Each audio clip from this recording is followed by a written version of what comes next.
Assalamualaikum warahmatullahi wabarakatuh. Selamat datang di channel saya, channel sharing suka-suka.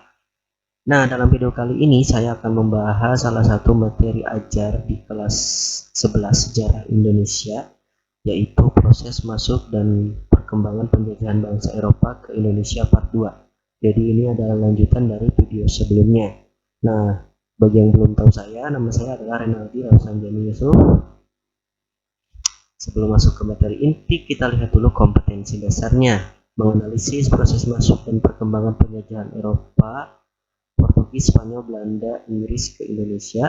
Lalu tujuan pembelajarannya ketika setelah mempelajari uraian ini, diharapkan kamu dapat melacak proses kedatangan bangsa Barat ke Indonesia, menganalisis keserakahan dan kekejaman kongsi dagang, menganalisis kezaliman penjajahan Belanda, menyadari bahwa dominasi asing akan merampas kedaulatan dan hak-hak kemanusiaan sebagai bangsa. Ini dia materinya, proses masuk dan perkembangan penjajahan bangsa Portugis, Spanyol, Belanda, dan Inggris di Indonesia. Bendera dari Portugis, Spanyol, Belanda, dan Inggris.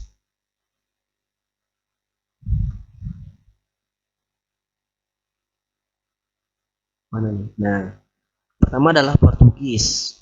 Pencarian wilayah bernama Hindia yang menghasilkan banyak rempah-rempah. Jadi tidak lain dan tidak bukan motivasi perjalanan mereka seperti apa yang dijelaskan di video sebelumnya, itu adalah rempah-rempah. Raja Manuel I memerintahkan Vasco da Gama untuk mencari wilayah tersebut. Nah, Vasco da Gama menggunakan rute perjalanan yang digunakan sebelumnya oleh Bartolomeus Dias. Gama sempat singgah di Tanjung Harapan, Afrika Selatan, dan akhirnya berlabuh di India. Gama dijadikan sebagai penguasa di Goa atas nama pemerintah Portugis. Jadi sebenarnya ketika mereka datang ke India, itu adalah tempat yang bukan mereka tuju atau yang mereka cari. Namun mereka menganggap tempat itu adalah Hindia karena banyak rempah-rempah. Namun sebenarnya rempah-rempah tersebut dikirim dari wilayah Nusantara. Namun mereka pada saat itu belum menyadarinya. Sehingga wilayah itu dinamakan Hindia atau India sekarang ya. Jadi asal usul nama India itu berasal dari Hindia. Nah, ini adalah rute perjalanan yang dilakukan oleh para penjelajah samudra pada saat itu. Nah, yang kita bahas tadi adalah Portugis melakukan perjalanan. Ini adalah rute perjalanan. Lihat ke kursor ya, ini adalah rute perjalanan Bartolomeus Dias ya. Kita lihat sampai ke Tanjung Harapan. Nah, pada saat itu Bartolomeus Dias itu tidak sampai ke India, tapi hanya sampai ke Tanjung Harapan dengan menyisir benua Afrika, menyisir bagian barat benua Afrika sini. Nah, selanjutnya tadi saya jelaskan Vasco da Gama melakukan perjalanan kembali untuk menemukan tempat asal rempah-rempah itu menggunakan rute Bartolomeus Dias. Nah, ini rutenya.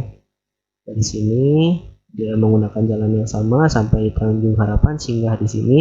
Karena di sini sudah ditandai oleh Portugis ya, jadi Portugis itu ketika datang ke suatu tempat yaitu akan membuat tugu batu disebut dengan padrau.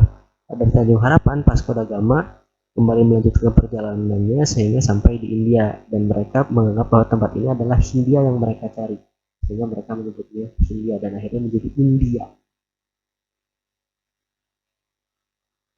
Nah, ini adalah Raja Manuel I Portugis ya. Lalu ini adalah Vasco da Gama, orang yang berhasil melakukan perjalanan sampai ke India. Dan ini adalah Bartolomeus Dias yang berhasil melakukan perjalanan sampai ke Tanjung Harapan.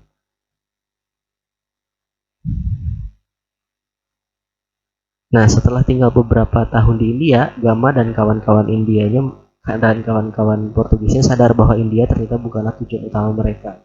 Mereka mendengar bahwa ada wilayah bernama Malaka yang menghasilkan rempah-rempah, dan akhirnya dilakukanlah ekspedisi lanjutan di bawah pimpinan Alfonso de Albuquerque.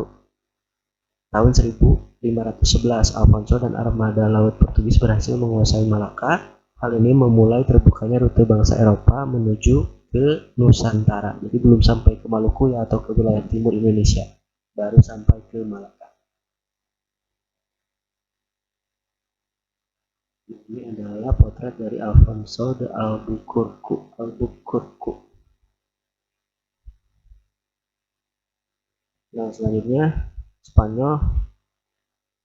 Portugis dan Spanyol merupakan dua negara yang berdampingan dan memeluk agama yang sama, yaitu Katolik, dan sama-sama digerakkan oleh pimpinan yang begitu dikagumi, yaitu Paus, yang keduanya ingin menguasai wilayah lain di dunia. Nah, untuk menjaga kerukunan kedua negara, Paus Julius II bermusyawarah dengan kedua negara tersebut, sehingga lahirlah atau disepakatilah perjanjian Tordesillas pada tanggal 7 Juni 1494, di mana di sana dalam isinya intinya itu Spanyol silakan melakukan perjalanan atau boleh menguasai wilayah di luar Eropa sebelah barat, sedangkan Portugis itu wilayah di luar Eropa sebelah timur.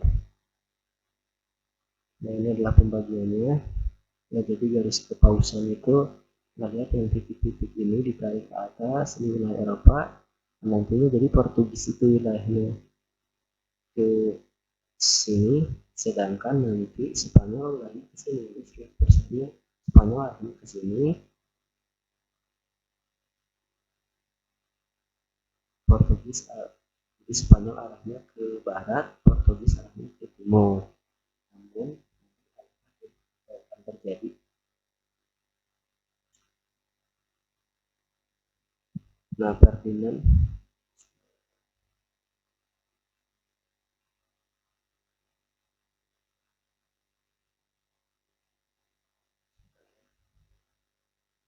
Nah, Ferdinand Magellan adalah orang atau perwakilan pertama dari Spanyol yang melakukan pencarian kepulauan rempah-rempah. Magellan ditemani Juan Sebastian Elcano sebagai kapten kapal. Magellan mengikuti rute perjalanan Christopher Columbus. Jadi sebelumnya Spanyol itu pernah melakukan perjalanan keluar Eropa, itu diwakili oleh Christopher Columbus dan menemukan benua Amerika. Nah, Magellan berhasil sampai di Filipina. Namun ketika di Filipina disambut kurang baik dan terjadi peperangan, sekaligus Magellan tewas di sana. Dan Sebastian Elcano pun melanjutkan perjalanan menuju selatan hingga sampai di Kepulauan Maluku.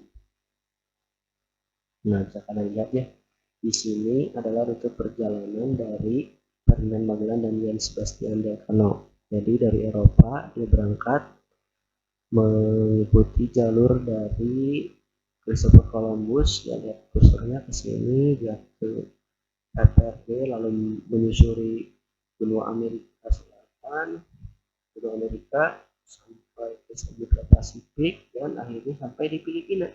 Di sini ya, sampai di Filipina, mereka kalah dalam peperangan, lalu mereka lari ke Maluku pada tahun 1521, dan pada tahun itu berbarengan dengan sampainya armada laut Portugis pada tahun 1522. Jadi pada akhirnya walaupun sudah dipisahkan bahwa Spanyol itu harus ke barat dan Portugis itu ke timur, ternyata ini membuktikan bahwa bumi bulat. Akhirnya Spanyol dan Portugis pun bertemu di Maluku.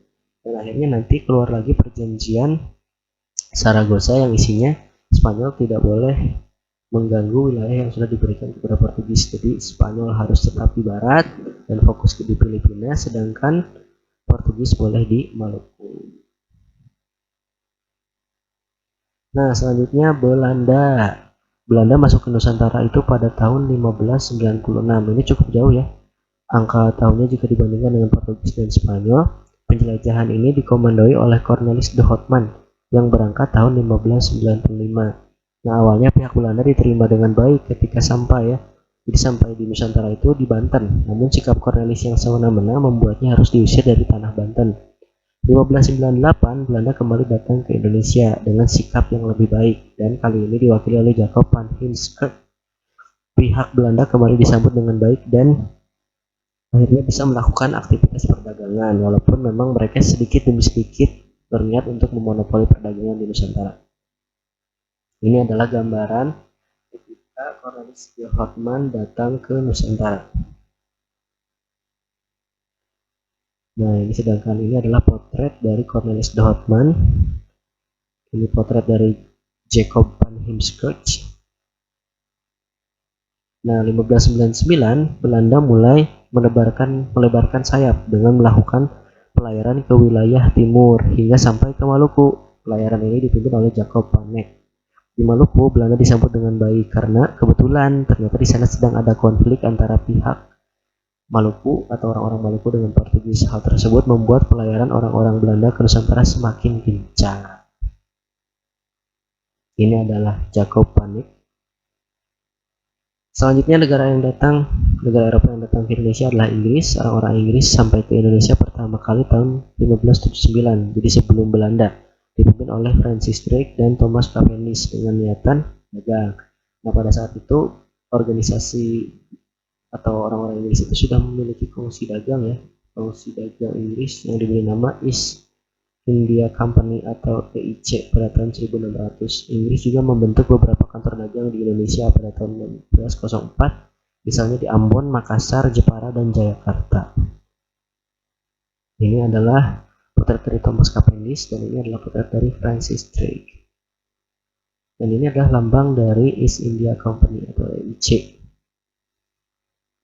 Oke, itu saja untuk video kali ini. Jangan lupa untuk mendukung channel ini supaya terus berkarya, memperbanyak video.